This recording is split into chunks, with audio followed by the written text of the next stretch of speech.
Вы смотрите новости на канале Якутия-24, в студии Иван Лазаренко. И вот о чем пойдет речь в этом выпуске. В 2022 году встать на учет в Центре занятости с целью поиска работы и оформить пособие по безработице можно будет не только очно, но и дистанционно. На территории Нюрбинского района начал работу новый региональный оператор по обращению с твердыми коммунальными отходами. Ждать ли жителям повышения тарифов? Сегодня в полночь в Преображенском соборе владыка Роман, архиепископ Якутский и Ленский, проведет рождественскую службу и литургию. Всего 1850 звонков поступило в колл-центр Якутской городской больницы номер 3 за первые дни этого года. Медики обслужили 1418 вызовов, в том числе 728 детских. В эти дни дежурные группы Минздрава региона совершают обход медучреждений в Якутске. Сегодня министр здравоохранения республики Лена Афанасьева проверила работу горбольницы номер 3. По словам главного врача Светланы Давыдовой, дежурство в больнице проходит в обычном режиме.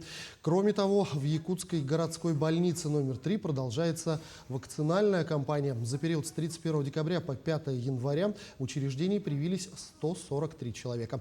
Получить вакцину можно в любой день без записи и прикрепления с 9 до 15 по якутскому времени по адресу Лермонтова, 121, кабинет 414.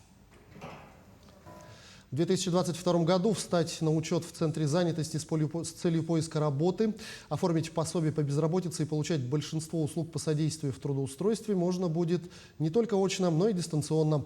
Уже с 1 января на новый формат работы перейдут Центры занятости в 79 российских регионах. В течение года все остальные. Заявление подается удаленно через портал госуслуг или единую платформу «Работа в России», на базе которой должны будут работать все центры занятости страны. Больше никаких документов не потребуется. Например, не нужно предоставлять трудовую книжку, документы об образовании, справку об инвалидности, справку о доходах, на основании которой рассчитывается размер пособия по безработице. Все необходимые сведения соискатели центры занятости смогут уточнить самостоятельно при взаимодействии с различными службами и ведомствами. Ну а граждане, которые занимаются развитием личных подсобных хозяйств и официально зарегистрированные как самозанятые, получат доступ к господдержке. Будут внесены изменения в госпрограмму развития сельского хозяйства и регулированию рынков сельхозпродукции, сырья и продовольствия. Теперь граждане, которые ведут личное подсобное хозяйство и наплачивают налоги на профессиональный доход, с этого года имеют возможность получить субсидии от государства. Таким образом, самозанятые владельцы подсобных хозяйств будут способствовать наращиванию производства овощей, мяса, молока. А на рынке увеличится объем продукции отечественного производства. Напомню, что в столице республики действует более 400 торговых точек, в которых представлены порядка 15 тысяч наименований разных видов продуктов. В их числе большим спросом пользуется продукция из свежего молока. Будет выделено 214 миллионов рублей на заготовку 4 вида продукции. Это мясо, на картофель, овощи и зерно. То есть на сегодняшний день идет подготовительная работа по определению заготовителей по всем направлениям. В 35 заготовителях, в 19 районах, муниципальных районах. Повышаются требования по качеству производимой продукции.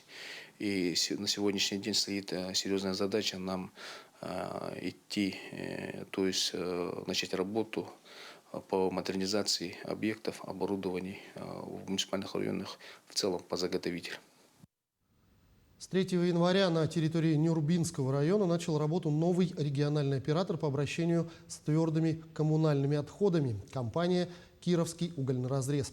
В настоящий момент работают 3 единицы техники.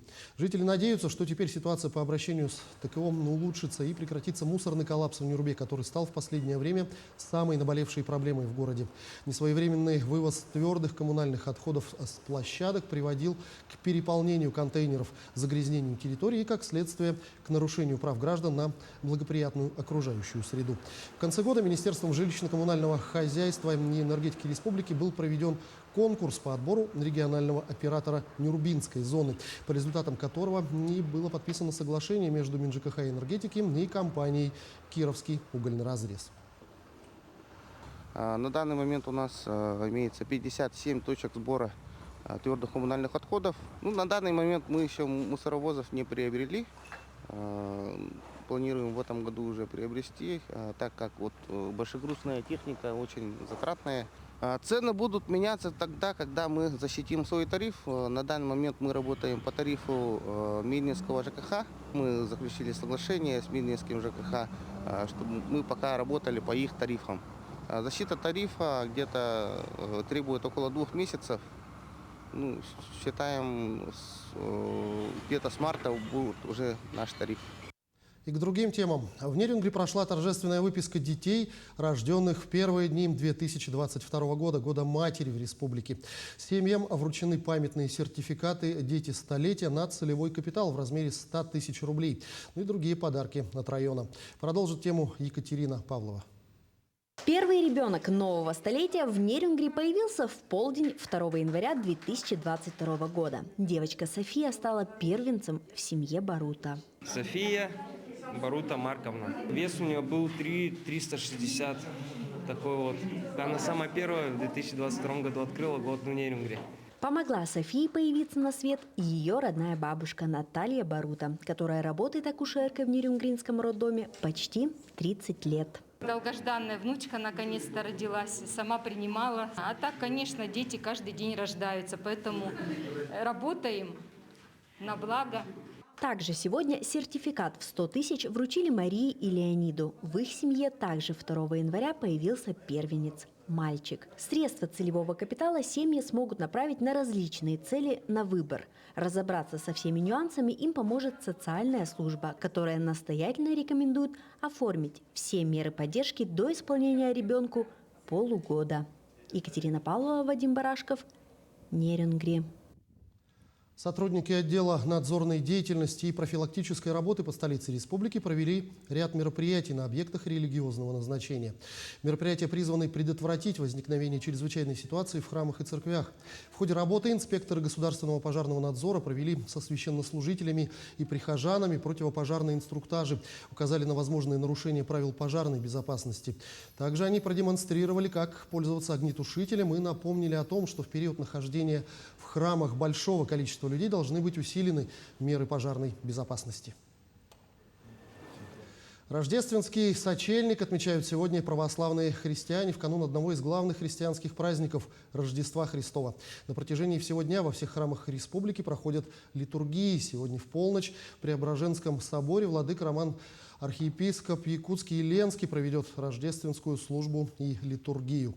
Напомню, трансляцию первой рождественской службы вы сможете наблюдать сегодня ровно в полночь на телеканале «Якутия-24».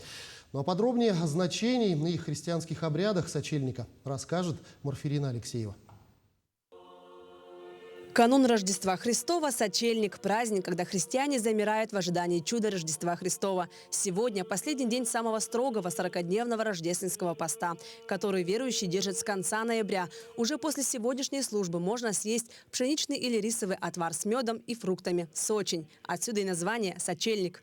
Вообще сочельник – это день строгого поста, когда вообще по уставу едят вообще 1 раз в день постную пищу. В этот день это подготовка себя к самому главному торжеству Рождества Христова. Но верующие люди стараются в этот день перечитать страницы Евангелия, посвященные Рождеству, начало Евангелия от Матфея и Евангелия от Луки, 1 главы. Ну и уже с этого дня начинают люди вспоминать, как волхвы несли подарки младенцу Христу, также тоже дарить подарки. С очищением тела, которое происходит благодаря посту, должно очищать и душу. Верующие стараются за время поста избавиться от вредных привычек, злых помыслов и дел через чтение Библии и хождение в храм. Так христиане готовятся ко встрече с Христом, прося благословения на этот год. Главное не забывать о том, что завтра приходит Христос. Приходит Христос. И как его встречу, как эта встреча отложится на моей жизни? Можно, конечно, не готовиться. И этой встречи не будет. Конечно, много от нас зависит. Безусловно, много зависит. Но непременно воля Божия, сила Божия, она будет охранять нас, если будем просить того. Для гостей и жителей столицы у главного собора традиционно соорудили ледовый вертеп. Он символизирует пещеру, в которой, согласно Библии, появился на свет младенец Иисус. Традиция сооружать и освещать вертепы появилась еще в прошлом веке и очень нравится всем горожанам. Сюда могут прийти и те, кто не посещает церковные службы. Место для тех, кто еще пока не готов прийти в храм. А вот прийти к вертепу, может быть, это первые полшага навстречу Богу. И пусть эти вертепы, которые мы освещаем, они разные очень. Есть и из снега, есть в женском монастыре матушки-монахини удивительно из снега делают животных, и осликов, там всяких зайчиков, которые тоже радуются Рождеству Христову. И пусть через это украшение и встречу с этими произведениями ледовыми, снежными, тоже люди почувствуют радость и тоже приобщаться к празднику Рождества Христова. Первая рождественская служба состоится в полночь и следом будет проходить в течение всего рождественского дня. Ну а после ее посещения прихожане, как правило, навещают своих друзей и близких. Те, кто соблюдает пост, смогут наконец приступить к праздничной, щедрой и обильной трапезе. Марферина Алексеева, Григорий Николаев, Якутск. На этом наш выпуск завершен. До встречи в эфире.